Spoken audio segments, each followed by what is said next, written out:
Hello friends.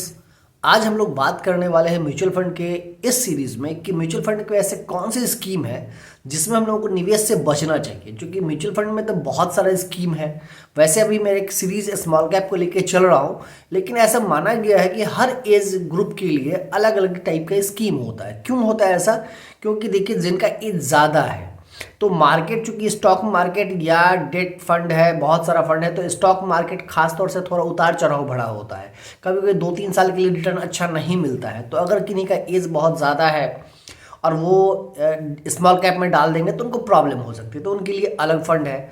तो आज हम लोग मेनली ये बात करने वाले हैं कि कैसे स्कीम में, म्यूचुअल फंड में इसके इन्वेस्ट नहीं करना चाहिए, ठीक है। और ख़ास तौर से मैं अभी वैसे लोगों के लिए वीडियो का सीरीज लेके चल रहा हूँ जिनका एज 20 और 30 के बीच में है, क्योंकि उनको अगर वो आज स्टार्ट म्यूचुअल फंड में करते हैं तो उनको पावर कंपाउंडिंग का लाभ मिलेगा। तो चलिए वीडियो को शुरू करते हैं दोस्तों।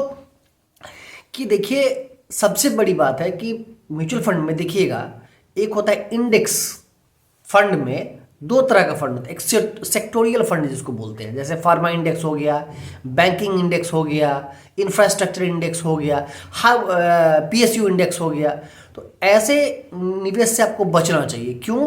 क्योंकि देखिए, इसमें बहुत एक्सपर्टीज का काम है। अब क्या होगा, निवेश वो काम आगे करेगा नहीं करेगा, वो सेक्टर इंडेक्स चलेगा नहीं चलेगा, तो क्या होगा कि आप परेशान हो जाएंगे, ठीक है। तो जैसे पिछले साल 2-3 साल पहले पीएसयू इंडेक्स बहुत चला, एक साल में ऑलमोस्ट पैसा डबल हो गया था, नहीं 87% रिटर्न था।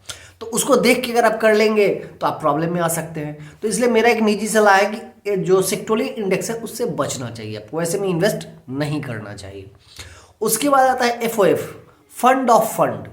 कुछ ऐसी म्यूचुअल फंड इस कंपनियां हैं जो किसी इक्विटी में इन्वेस्ट नहीं करती हैं। वो क्या करती हैं, वो जो म्यूचुअल फंड बहुत बेहतर परफॉर्म कर रहा है उसी म्यूचुअल फंड में पैसा डाल देती है, कुछ एक में नहीं, बहुत सारे में। अब इसमें प्रॉब्लम क्या है कि आपका कमीशन एक्सपेंस जो है वो 2 बार जा रहा है। देखिए, अगर कोई mutual fund company, fund manager है, इतना बड़ा कंपनी चल रहा है, तो कुछ तो खर्च होगा। पैसा कहाँ से लेगी? आप ही से लेती है। सॉरी, यानी आपके रिटर्न से ही पैसा वो निकाला जाता है।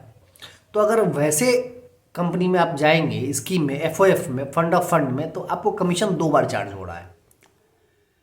एक बार तो ये कंपनी चार्ज कर रही है और एक जहां वो इन्वेस्ट कर रही है वहां चार्ज कर रही है। तो भाई एक ही पैसे में मुझे 2 बार कमीशन क्यों देना? तो इसलिए ऐसे स्कीम से बचना चाहिए। तीसरा है मल्टी एसेट फंड, इसको बोला जाता है, जैसे कि इसको बोला जाता है हाइब्रिड फंड। मल्टी एसेट मतलब हाइब्रिड फंड। अब देखने में नाम तो बड़ा प्यारा लगता है, बड़ा अच्छा लगता है, हाइब्रिड। हाइब्रिड कार भी आजकल आ रहा है, तो लोगों को लगता है कुछ अल्फा इनकम जनरेट करेगा, मतलब ये कुछ ज़्यादा, जैसे हाइब्रिड कार का मतलब क्या होता है कि ज़्यादा एवरेज देगी। तो लगता है नाम से कि ये ज़्यादा इनकम जनरेट करके देंगे, बट ऐसा नहीं है। क्यों नहीं है? क्योंकि इसमें कुछ फंड जो आपका है वो डेट में चला जाता है, कुछ फंड जो है इक्विटी में रह जाता है। अब प्रॉब्लम इसमें क्या है कि डेट में भाई पैसा हम क्यों लगाएं? अगर मेरा एज 20 और 30 के बीच में है, तो डेट में पता है, डेट में जो पैसा आप लगाते हैं वो गवर्नमेंट सिक्योरिटीज़, बॉन्ड में इन्वेस्ट होता है। तो भाई उसमें तो रिटर्न बहुत कम मिलेगा। तो जब रिटर्न कम मिलेगा तो हम अपना आधा पैसा, 30%, 35% पैसा क्यों डेट में लगा दें? हमको तो लगाने की ज़रूरत ही नहीं है। तो वैसे, और दूसरी बात है कि इक्विटी में थोड़ा एक्सपेंस रेशियो ज़्यादा होता है, डेट में कम होता है। तो फिर हम और वो चार्ज करेंगे इक्विटी का, आपको पता नहीं चलता है ये बात, और इसीलिए, लेकिन वो अंदर अंदर है। तो इसलिए जो हाइब्रिड फंड है उससे ही बचना चाहिए। तो 3 प्रकार का फंड हम लोग चर्चा कर लिए। कौन कौन? एक हो गया हाइब्रिड फंड में नहीं इन्वेस्ट करना चाहिए, दूसरा एफओएफ, फंड ऑफ फंड में नहीं करना चाहिए, तीसरा कि हम लोगों को सेक्टोरल इंडेक्स में इन्वेस्ट नहीं करना चाहिए। और एक डायरेक्ट जो डेट फंड है ना, उसमें भी इन्वेस्टमेंट से बचना चाहिए। क्यों? देखिए, 1-1.5% ज़्यादा रिटर्न अगर लेने के लिए हम क्यों थोड़ा भी रिस्क लें? उससे अच्छा किसी प्राइवेट बैंक में हम एफडी ना कर दें। हाँ, अगर किसी को ऐसा है कि भाई 1% ही एक्स्ट्रा इनकम जनरेट करना है और थोड़ा उनको स्टॉक मार्केट का नॉलेज है, वो सिक्योरिटी, बॉन्ड सिक्योरिटीज़ को समझते हैं, फंड बहुत बड़ा है, तो भाई वो देख सकते हैं। तो उनको शायद उनका नॉलेज भी उस लेवल का होगा, तो उनको ज़रूरत तो है नहीं कुछ और जानने समझने की। लेकिन एक आम व्यक्ति जो हमारे आपके जैसा है, जो अभी इन्वेस्ट करना शुरू कर रहा है, जिसको एबीसीडी का नॉलेज बहुत ज़्यादा नहीं है, ये वीडियो तो उन्हीं के समर्पित है। तो यही एक मेरा छोटा सा वीडियो था कि ऐसे फंड से बचना चाहिए।